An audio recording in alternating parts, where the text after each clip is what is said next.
இப்படி ஒரு அருமையான மருமகளையும் மகனையும் வீட்டோட வச்சு பார்த்து சந்தோஷப்படுற பாக்கியம் உங்க மாமாவுக்கும் இல்ல, எனக்கும் அந்த குடுப்பனை இல்ல. உங்க சின்ன மகனும் சுதாவும் வீட்டுல இல்ல? அதையம்மா கேக்குற, வீடு தங்குறதே இல்ல. உங்க மாமாவுக்கு கவலையே அவங்களால தானே. ஆண்டவர் ரொம்ப சோதிக்கிறார். உன்னையும் மோகனையும் எங்களை விட்டு பிரிச்சு ராஜனுக்கும் சுதாவுக்கும் நல்ல புத்தியை கொடுக்காம பொறுப்பு இல்லாதவங்களா நடக்க வச்சு ஒவ்வொரு நிமிஷமும் கடவுள் என்னை கண்கலங்க வைக்கிறாரு. அத்தை, நான் கும்பிடுற தெய்வத்துக்கு சக்தி இருந்தா சீக்கிரம் நம்ம எல்லாம் ஒண்ணு சேர்த்து சந்தோஷமா வாழ வைப்பார். வருத்தப்படாதீங்க. நான் வரட்டுமா? மீனா, வீட்டுக்குள்ள இருந்து நிர்வாகம் பார்க்க வேண்டிய நீ இப்படி வெளியே நின்னு பேசிட்டே போறேங்கிறியே. உங்க மாமா ஒண்ணும் சொல்ல மாட்டாருமா? ஒரு எட்டு உள்ள வந்துட்டு போமா. வேண்டாம் அத்தை, நான் இங்க வந்தது உங்க மகனுக்கு கூட தெரியாது. அவர்கிட்ட ஒரு வார்த்தை சொல்லிட்டு கூட வரல. அதோட ஆபீஸ்ல இருந்து அவர் வர்ற டைம் ஆயிடுச்சு. நான் வரட்டுமா?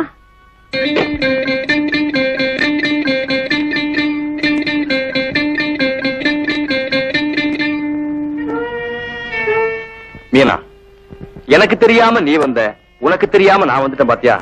உண்மையான மனசோட ஆத்மார்த்தமா உள்ளவங்க ஒருத்தர் ஏமாத்திக்கவே முடியாது. மோகன், அம்மா, அப்பா எப்படி இருக்காரு? ஒரு நேரம் பிரஷர் ஜாஸ்தியா இருக்கு, ஒரு நேரம் நல்லா இருக்கு. அதனால உங்க அப்பா மனக்குழப்பம் இல்லாம படுக்கையிலேயே இருக்கணும்னு டாக்டர் சொல்றாருப்பா. பாத்தீங்களா, இந்த மாதிரி நேரத்துல நீங்க சதா அழுது அப்பா மனசு கோயாக்கிடாதீங்க.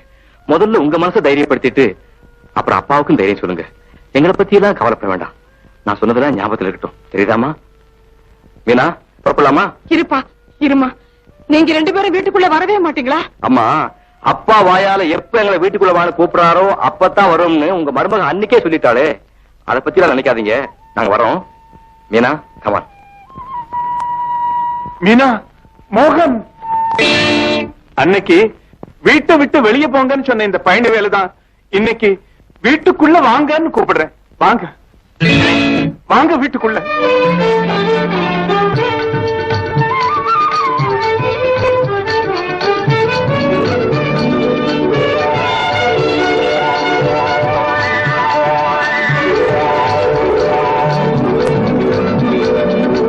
மீனா, மோகன், அன்னைக்கு நீங்க ரெண்டு பேரும் இப்படி கும்பிட்டப்போ வாழ்த்து கூட சொல்லாம விரட்டி அனுப்பிச்சேன் இல்லையா? அந்த தவறை இப்ப உணர்ந்துட்டேன். இன்னைக்கு வாய் நிறைஞ்சு உங்களை வாழ்த்துறதோட மட்டும் இல்லாம நீங்க ரெண்டு பேரும் இனிமே என்னோட இந்த வீட்டுல தான் இருக்கணும். ஏதாவது நான் தவறா பேசியிருந்தாலும் நீங்க ரெண்டு பேரும் என்ன மன்னிச்சிருங்க. அப்பா, அப்படிலாம் சொல்லாதீங்க. அடிக்கவும் ஆதரவு காட்டவும் உங்களுக்கு இல்லாத உரிமையா? மாமா, என்னைக்கு நீங்க கூப்பிடுவீங்க, எப்ப வந்து உங்களுக்கு தொண்டு செய்வோம்னு நாங்க காத்துக்கிட்டு இருந்தோம். மீனா, வெயிலுடைய கொடுமை நிழலுக்கு போனா தெரியும்னு சொல்லுவாங்க. அதே போல இன்னொரு மருமக இந்த வீட்டுக்கு வந்ததுக்கு அப்புறம் தான்மா உன்னுடைய பெருமை எனக்கு நல்லா தெரிஞ்சது. புருஷனுக்கு அடங்கி பெரியவங்களை மதிச்சு மரியாதையோடு நடக்கிற மருமகளா வாச்சிட்டா அந்த பொண்ணு எந்த நாட்டை சேர்ந்தவளா இருந்தா என்ன? நாடு முக்கியம் இல்லம்மா, பண்பாடுதான் முக்கியம். ரெண்டு இருக்கு. அதனால மீனா, இன்னையில இருந்து நீயும் மோகனும் இங்கதான் இருக்கணும். அப்பதான் உங்க மாமா உடம்பு சீக்கிரம் குணமடையும். Very good. Hearty congratulations. அனே, அனே, இனிமே நாம எல்லாரும் இந்த வீட்டுல ஒண்ணா இருக்க போறோம் இல்ல டாடி? ஆமாடா, உன் அண்ணன் அண்ணிய பார்த்தாவது இனிமே நீயும் சுதாவும் எப்படி நடந்துக்கணும்னு கத்துக்குங்க.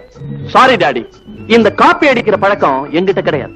மாமா, எங்களுக்குன்னு ஒரு ஒரிஜினாலிட்டி இருக்கு, அதைத்தானே நாங்க ஃபாலோ பண்ண முடியும். நல்ல பழக்க வழக்கங்களுக்கு உங்களை மாத்திக்கவே மாட்டீங்களா? இனிமேயா? No chance. பாத்தியாடா உன் தம்பி பேசுறது? பேசட்டும்பா. இனிமே நான் இங்கதான் இருக்க போறேன். இவனை பாத்துக்கிறேன்.